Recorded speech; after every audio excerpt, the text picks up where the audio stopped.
তার মানে খুনির শরীরে এখনো আঘাতের চিহ্ন থাকা উচিত। আরো একটা কথা বস, কি? টেন্টের পাশে যে পাথরের উপর রক্তের ছাপ ছিল সেই রক্তটা প্রশান্তরই। তার মানে পুরো ব্যাপারটাই ওই তাঁবুর আশেপাশে ঘটেছে।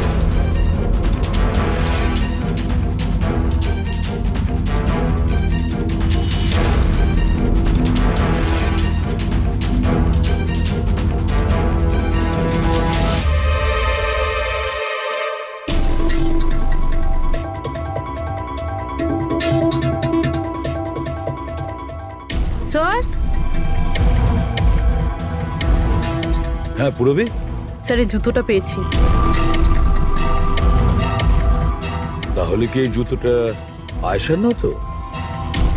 এগিয়ে গিয়ে দেখি।